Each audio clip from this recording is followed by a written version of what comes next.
InsyaAllah kita akan mentadabbur dan tahu apa Allah Subhanahu wa Ta'ala maksudnya dari ayat-ayat yang di dalam surat Yasin.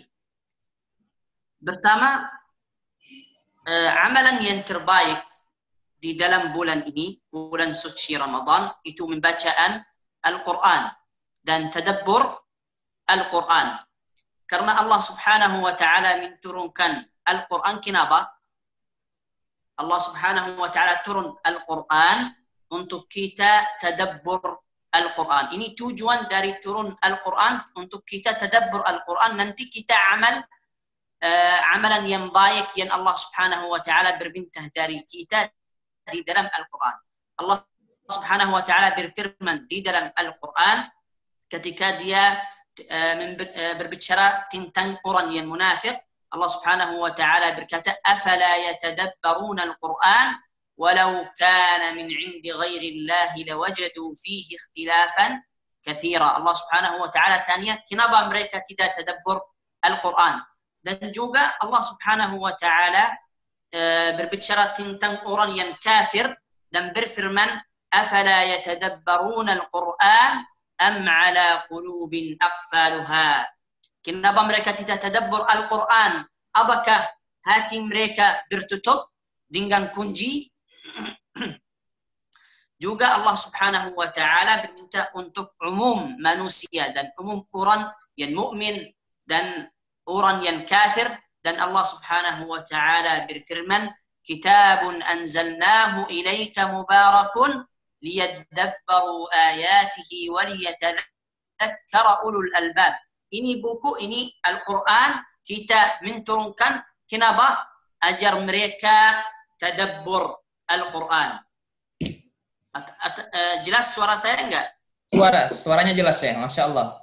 Alhamdulillah. Mohon maaf kalau bahasa saya jelek sekali. Kalau ada yang tidak paham, bisa antum Ustaz jelaskan aja ya. Alhamdulillah, na'am. Juga at-tadabbur, ada manfaat dari tadabbur. Orang ketika membaca Al-Quran dan tadabbur Al-Quran, dia bisa faham apa maksud di dalam ayat. Kalau ada orang membaca ayat Al-Quran dan dia tidak faham dan tidak tadabbur, dia tidak senang sekali. Tapi kalau ada orang membaca Al-Quran tapi dia tadabbur, dia faham apa Allah Subhanahu wa Ta'ala berminta dari dia, apa Allah Subhanahu wa Ta'ala berfirman ini tidak boleh, dia akan menjadi senang karena dia akan tahu dia di jalan yang benar. Dia tahu kalau saya kerja amalan ini Allah Subhanahu wa Ta'ala ridha. Kalau saya bikin amalan yang lain, Allah Subhanahu wa Ta'ala menjadi marah dari saya. Oke? Ini semuanya manfaat dari tadabbur. Dan alhamdulillah kita di dalam bulan Al-Quran, kalau kita baca Al-Quran dan tadabbur Al-Quran, insyaallah Allah Subhanahu wa Ta'ala kasih kita pahala yang terbaik, yang lebih banyak dari bulan yang lain. Sekarang kita mulai. Bismillah.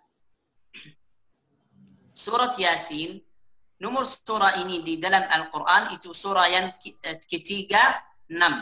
Jadi di tertib surah Al-Quran, surat Yasin ini nomor 36. Dan jumlah ayatnya 83 ayat. Dan surat Yasin ini semuanya surah Makkiyah. Apa maksud surah Makkiyah? Apa ada yang tahu? Ustaz Zainu? Surat yang diturunkan di Makkah sih, sebelum. Jazakallahu khairan, ahsanta. Ada dua ra'i. Ada dari ulama yang berkata ayat-ayat atau surat-surat yang diturunkan di Makkah ini namanya surah Makkiyah. Dan dan surah yang diturunkan di Madinah ini namanya Madaniyah. Tapi as-sahih surat yang turunkan sebelum Rasul hijrah ke Madinah walaupun ini surat yang turun sebelum Rasul hijrah ke Madinah ini namanya Makkiyah. Surah yang turun setelah Ar-Rasul hijrah ke Madinah, ini namanya Madaniyah. Tapi ada ayat turun di Makkah ketika Rasulullah sallallahu alaihi wasallam Fathu Makkah, setelah Fathu Makkah ada ayat turun di Makkah. Tapi ini juga namanya Madaniyah karena ini setelah hijrah. Oke, jelas untuk Ustaz Zain? Jelas, Masya Allah. Ya. Jadi surah ini Makkiyah kecuali satu ayat, itu ayat 45. Apa ayat ini 45? Ini ayat ini Madaniyah. Wa idza qila lahum ittaqu ma baina aydikum wa ma khalfakum la'allakum turhamun. Ini ayat Madaniyah. Tapi semua ayat surah ini surah Makkiyah. Jadi ini surah Makkiyah. Dan juga ini surah turun setelah surat Al-Jin. Suratul Jin. Qul uhiya ilayya annahu istama'a nafarun minal jin. Ini di juz 29. Surat Yasin turun setelah surat Al-Jin.